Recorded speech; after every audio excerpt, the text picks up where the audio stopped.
സന്ദീപ് വാര്യർ, ഇവിടെ ആരിഫ് മുഹമ്മദ് ഖാൻ്റെ കാലത്ത് സർക്കാരും ഗവർണറും നിരന്തര പോരാട്ടത്തിലായിരുന്നു. ആരിഫ് മുഹമ്മദ് ഖാനെ തുറന്നു തീർക്കുന്നതിൽ പ്രതിപക്ഷവും സർക്കാരിനൊപ്പം ഉണ്ടായിരുന്നു. ഒരു പരിധിവരെ നിയമസഭയിൽ അദ്ദേഹത്തെ തിരിച്ചു വിളിക്കണമെന്ന് ആവശ്യപ്പെട്ട് പ്രമേയം പോലും പ്രതിപക്ഷം കൊണ്ടുവന്നിരുന്നു. ഇവിടെ നോക്കുക, ഇദ്ദേഹം ഗവർണറായി ചുമതലയേൽക്കുമ്പോൾ സർക്കാരും CPM-ഉം പ്രതീക്ഷിച്ചത് കുറെ കൂടി മാന്യമായ പെരുമാറ്റമാണ്. ദേശാഭിമാനിയിൽ MV ഗോവിന്ദ മാസ്റ്റർ ലേഖനം എഴുതി പുതിയ ഗവർണർ പഴയ ഗവർണറുടെ നിലപാട് സ്വീകരിക്കില്ല. അദ്ദേഹം നയപ്രഖ്യാപന പ്രസംഗം മുഴുവനായി വായിച്ചപ്പോൾ അതിനെ MV ഗോവിന്ദൻ മാസ്റ്റർ പുകഴ്ത്തി ദേശാഭിമാനിയിൽ വീണ്ടും ലേഖനം എഴുതി. അപ്പോൾ ആ ഒരു പ്രതീക്ഷ തകർക്കുന്ന ഘട്ടമാണ് ഇപ്പോൾ ഉള്ളത്. എന്നാൽ MV ഗോവിന്ദൻ മാസ്റ്റർ ഈ പ്രതീക്ഷ വയ്ക്കുമ്പോൾ അന്നത്തെ BJP സംസ്ഥാന അധ്യക്ഷൻ K. സുരേന്ദ്രൻ പറഞ്ഞൊരു വാക്കുണ്ട്, പോകുന്നയാൾ ആളേക്കാൾ വലിയ ആളാണ് വരാൻ പോകുന്നത്, വരുന്നത് RSSകാരനായ ഗവർണറാണ് എന്ന് CPM-നെയും സർക്കാരിനെയും താക്കീത് ചെയ്തിരുന്നു K. സുരേന്ദ്രൻ. അദ്ദേഹത്തിൻ്റെ യഥാർത്ഥ മുഖം കാണിക്കുകയാണോ ഇപ്പോൾ?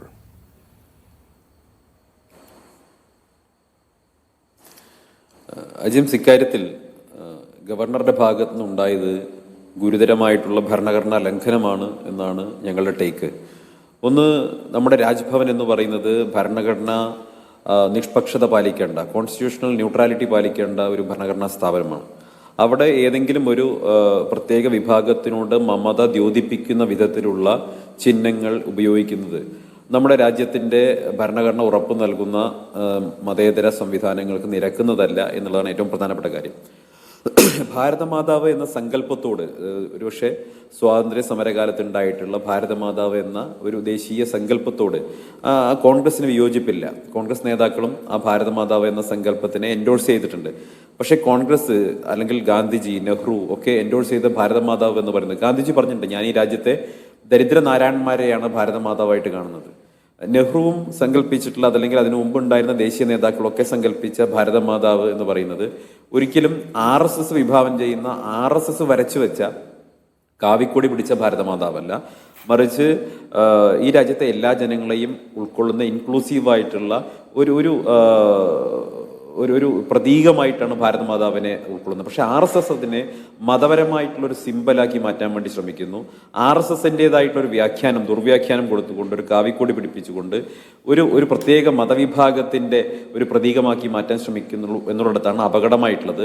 ആ അപകടം ഒരു ഭരണഘടനാ സ്ഥാപനത്തിനകത്ത്, രാജ്ഭവനകത്ത് ഒരു ഭരണഘടനാ പദവിയിലുള്ള ഗവർണറെ പോലെ ഒരാൾ നടപ്പാക്കുന്ന സമയത്ത് അത് വാസ്തവത്തിൽ നമ്മുടെ രാജ്യത്തിൻ്റെ മതേതര നിലപാടുകളോടുള്ള വെല്ലുവിളിയാണ് എന്നുള്ള കാര്യത്തിൽ കോൺഗ്രസിൻ്റെ ഒരു തർക്കവുമില്ല. ഇതിൽ അതിശക്തമായിട്ടുള്ള നിലപാട് തന്നെ സർക്കാർ സ്വീകരിക്കേണ്ടതുണ്ട്. കേവലം കൃഷി മന്ത്രിയുടെ ഭാഗത്തുനിന്ന് മാത്രം ഉണ്ടായിട്ടുള്ള ഒരു നിലപാട് കൊണ്ടായിട്ടില്ല. കേരളത്തിൻ്റെ മുഖ്യമന്ത്രി ഇക്കാര്യത്തിൽ കൃത്യമായിട്ടുള്ള നിലപാട് പറയണം. അദ്ദേഹം ഈ നിമിഷം വരെ ഇതൊരു അഭിപ്രായം പറഞ്ഞിട്ടില്ല. ഇപ്പം നിങ്ങൾക്കറിയാം, പഴയ ഗവർണർ പോയി പുതിയ ഗവർണർ വന്നതിന് ശേഷം CPM BJP ബന്ധം കുറച്ചുകൂടി ഊഷ്മളമായിട്ടുണ്ട്. CPM RSS ബന്ധം കുറച്ചുകൂടി ഊഷ്മളമായിട്ടുണ്ട്. BJPയുടെ കേന്ദ്രമന്ത്രിമാരെ പ്രഭാത ഭക്ഷണത്തിന് കാണാൻ വേണ്ടി ഗവർണർ തന്നെ ഇടനിലക്കാരനായത് നമ്മൾ കണ്ടു. ഗവർണറെ ദേശാഭിമാനിയിൽ ലേഖനം എഴുതി CPM-ന്റെ സംസ്ഥാന സെക്രട്ടറി പുകഴ്ത്തുന്നു. ഏത് ഗവർണറെ? RSSകാരനാണ് വരുന്നത് എന്ന് BJPയുടെ സംസ്ഥാന പ്രസിഡന്റായിരുന്ന K. സുരേന്ദ്രൻ പറഞ്ഞിട്ടുള്ള RSSകാരനായിട്ടുള്ള ഗവർണറെ ഭാരതമാതാവ് എന്ന, അല്ലെങ്കിൽ കാവിക്കൊടി പിടിച്ച ഭാരതമാതാവിന്റെ ചിത്രം രാജ്ഭവനിൽ വെച്ചേ തീരൂ എന്ന് നിർബന്ധം പിടിക്കുന്ന ഗവർണറെ പുകഴ്ത്തി ദേശാഭിമാനിയിൽ ലേഖനം എഴുതുന്നു CPM-ന്റെ സംസ്ഥാന സെക്രട്ടറി.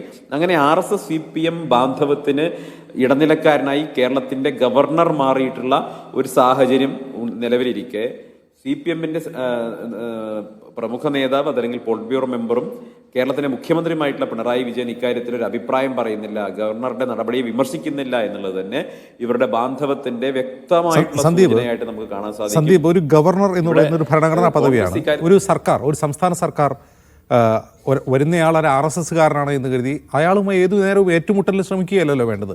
ഒരു സമവായത്തിൻ്റെ പാതയിലൂടെ മുന്നോട്ട് പോയാലല്ലേ കേന്ദ്രവും സംസ്ഥാനവും തമ്മിലുള്ള ബന്ധം ഊഷ്മളമാവുകയും അതുവഴി ഒരു സഹകരണാത്മക ഫെഡറലിസം രൂപപ്പെടുകയും ചെയ്യൂ. വരുന്നത് RSSകാരനാണ് എന്ന് കരുതി വരൂ, എതിർത്ത് കളയാം എന്ന് സർക്കാർ തീരുമാനിക്കേണ്ടതുണ്ടോ?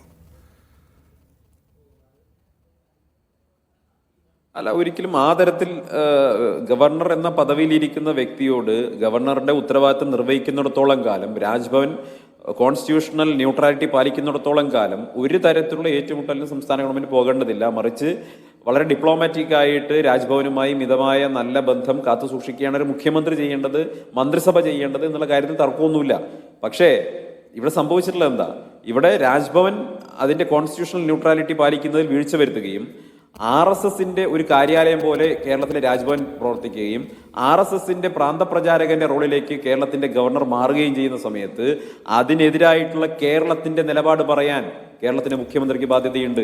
കേരളത്തിന്റെ മുഖ്യമന്ത്രി ആ നിലപാട് പറയുന്നില്ല എന്നുള്ളിടത്താണ് കേരളത്തിലെ ജനങ്ങൾ വലിയ ആശങ്കയിലുള്ളത്. പ്രത്യേകിച്ചും മതന്യൂനപക്ഷ വിഭാഗങ്ങൾ വലിയ ആശങ്കയിലാണ്. കാരണം കേരളത്തിന്റെ മുഖ്യമന്ത്രി എന്തുകൊണ്ട് ഈ ഗവർണർ കാണിച്ചിട്ടുള്ള ഇത്തരത്തിലുള്ള നിലപാടുകൾക്കെതിരെ കേരളത്തിന്റെ മുഖ്യമന്ത്രി അഭിപ്രായം പറയുന്നില്ല?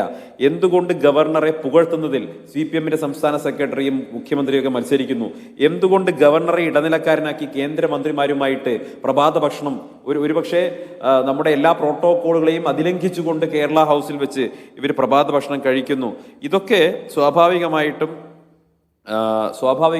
കേരളത്തിലെ ജനങ്ങൾക്കിടയിൽ ഉയർന്നു വരുന്ന ചോദ്യമാണ്. പ്രത്യേകിച്ച് മതന്യൂനപക്ഷ വിഭാഗങ്ങൾക്കിടയിൽ, പ്രത്യേകിച്ച് മുസ്ലിം വിഭാഗങ്ങൾക്കിടയിൽ വലിയ ആശങ്ക ഇക്കാര്യത്തിലുണ്ട്. അജിംസ്, ഞാൻ നേരത്തെ പറഞ്ഞല്ലോ, ഭാരതമാതാവ് എന്ന സങ്കല്പം അത് സ്വാതന്ത്ര്യത്തിന് മുൻപ് വളരെയേറെ മുൻപുള്ള സങ്കല്പമാണ്. ആ ഭാരതമാതാവ് എന്നതൊരു സങ്കല്പമാണ്. അതിന് മതപരമായിട്ടുള്ള ഒരു ഐഡന്റിറ്റിയും അത് വാസ്തവത്തിൽ രൂപകൽപ്പന ചെയ്തിട്ടുള്ള ഒരാളും നൽകിയിട്ടില്ല. പക്ഷേ അതിനെ മതപരമായ ഒരു സങ്കല്പമാക്കി മാറ്റുകയും അതൊരു ഹിന്ദു ദേവതാ സങ്കല്പത്തിലേക്ക് അതിനെ മാറ്റിയെടുക്കുകയും ചെയ്യുക എന്നുള്ള കുതന്ത്രത്തിലൂടെ RSS ദേശീയ സ്വാതന്ത്ര്യ പ്രക്ഷോഭത്തെ തങ്ങളുടേതാക്കി മാറ്റാനുള്ള ഏറ്റവും വൃത്തികെട്ട രീതിയിലുള്ള ഗൂഢാലോചനയാണ് നടത്തുന്നത്. അതിനെയാണ് എതിർക്കേണ്ടത്.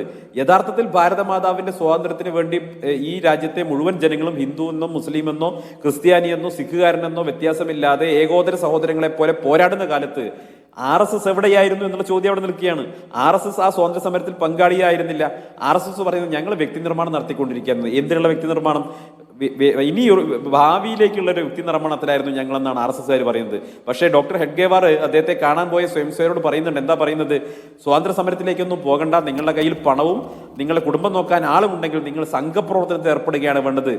വെറുതെ സ്വാതന്ത്ര്യ സമരത്തിൽ പോയി കേസിൽ പ്രതിയായി ജയിലിൽ പോകരുത് എന്ന് ഉപദേശിച്ച ആളാണ് RSSന്റെ ഒന്നാമത്തെ സർസംഘചാലക് ഡോക്ടർ ഹെഡ്ഗേവാർ. അത് രണ്ടാമത്തെ സർസംഘചാലക് ഗുരുജി ഗോൾവൽക്കർ കൃത്യമായി പറഞ്ഞിട്ടുണ്ട്. എന്താ പറഞ്ഞിട്ടുള്ളത്? ഈ RSSന്റെ ലക്ഷ്യമെന്ന് പറയുന്നത് ഇന്ത്യയുടെ സ്വാതന്ത്ര്യ സമരമല്ല, ഇന്ത്യൻ ദേശീയത എന്ന് പറയുന്ന ഹിന്ദുത്വ ദേശീയതയിലാണ് RSS വിശ്വസിക്കുന്നത്. അതല്ലാതെ ഇന്ത്യൻ ദേശീയത എന്ന് പറയുന്ന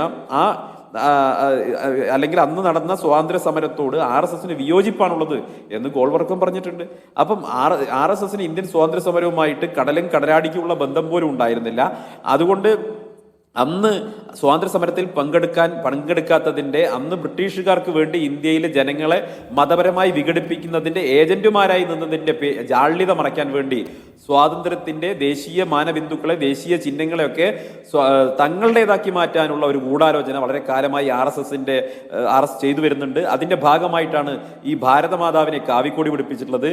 ഇത് നമ്മളാരും നോക്കൂ, ഇനി ഏതെങ്കിലും തരത്തിൽ RSSന് ഇത്തരത്തിൽ ഒരു ദേശീയതയുമായി യോജിച്ചു പോകണമെന്ന് താല്പര്യം ഉണ്ടായിരുന്നെങ്കിൽ ത്രിവർണ്ണ പതാക പിടിച്ച ഒരു ഭാരതമാതാവിന്റെ സങ്കല്പത്തെ എന്തുകൊണ്ട് അവർ ഏറ്റെടുത്തില്ല? നമ്മുടെ ദേശീയ പതാക ത്രിവർണ്ണ പതാകയല്ലേ? ആ ത്രിവർണ്ണ പതാകയെ അത് ഉണ്ടാക്കിയ സമയത്ത്, അത് രൂപകൽപ്പന ചെയ്ത സമയത്ത് അംഗീകരിക്കാത്ത സംഘടനയാണ് RSS. വളരെ വളരെ ലേറ്റ് ആയിട്ടാണ് പൊസിഷൻ മാറ്റി ത്രിവർണ്ണ പതാകയെ അംഗീകരിക്കുന്ന സാഹചര്യത്തിലേക്ക് വന്നിട്ടുള്ളത്. RSSന്റെ ഓർഗനൈസറിലൊക്കെ വന്ന എത്രയോ ലേഖനങ്ങളിൽ, അല്ലെങ്കിൽ കേസരിയിൽ വന്നിട്ടുള്ള എത്രയോ ലേഖനങ്ങളിൽ ഇന്ത്യയുടെ ദേശീയ പതാകയാവേണ്ടിയിരുന്നത് കാവി പതാകയാണെന്ന് ഈ അടുത്ത കാലം വരെ പറഞ്ഞിട്ടുണ്ടായിരുന്നു. പക്ഷേ ഇപ്പോൾ വളരെ റീസെന്റ് ആയിട്ട് അവർ പൊസിഷൻ മാറുകയും ദേശീയ പതാക കൈകളിലെടുക്കാൻ തയ്യാറാവുകയും ചെയ്തിട്ടുണ്ടെങ്കിൽ എന്തുകൊണ്ട് അവരുടെ ചിത്രത്തിൽ ഭാരതമാതാവിന്റെ കൈകളിൽ ദേശീയ പതാക കൊടുത്തുകൂടാ? അങ്ങനെയാണെങ്കിൽ അത് ഇൻക്ലൂസീവ് ആവില്ല, ഒരു ഇൻക്ലൂസീവ് ആയിട്ടുള്ള ചിഹ്നമായി മാറും. അപ്പൊ അതിന് മതപരമായിട്ടുള്ള ഒരു ഛായ ഒഴിവായി കിട്ടും. അങ്ങനെ ആവുമ്പോൾ എല്ലാവർക്കും ആക്സെപ്റ്റ് ചെയ്യാൻ പറ്റുന്ന ഒരു സാഹചര്യം ഉണ്ടാവും. ആ ആക്സെപ്റ്റ് ചെയ്യാൻ പറ്റുന്ന സാഹചര്യത്തിലേക്ക് കൊണ്ടുപോകാതെ ഇതിനെ ഒരു ഹിന്ദു മതത്തോട് അല്ലെങ്കിൽ താദാത്മ്യം പ്രാപിക്കുന്ന വിധത്തിൽ ഈ ചിത്രത്തെ മാറ്റിക്കൊണ്ട് ഇതിനെ ഒരു മതവിഭാഗത്തിൻ്റെതാക്കി മാറ്റാനുള്ള പരിശ്രമം, ഭാരതമാതാവ് എന്ന സങ്കല്പത്തെ ഒരു മതവിഭാഗത്തിൻ്റെതാക്കി മാറ്റാനുള്ള ഹീനമായിട്ടുള്ള ശ്രമം RSS നടത്തുന്നതിനെ ചെറുത്ത് തോൽപ്പിക്കുക തന്നെ വേണം. ഗാന്ധിജിയും നെഹ്റുവും ഒക്കെ ഭാരതമാതാവ് എന്ന് പറയുന്ന സങ്കല്പത്തെ അംഗീകരിച്ചിട്ടുണ്ടെങ്കിലും അവർ കൃത്യമായി പറഞ്ഞിട്ടുണ്ട്, രേഖപ്പെടുത്തിയിട്ടുണ്ട്. പ്രത്യേകിച്ച് നെഹ്റു കൃത്യമായിട്ട് എഴുതിയിട്ടുണ്ട് ഇക്കാര്യം.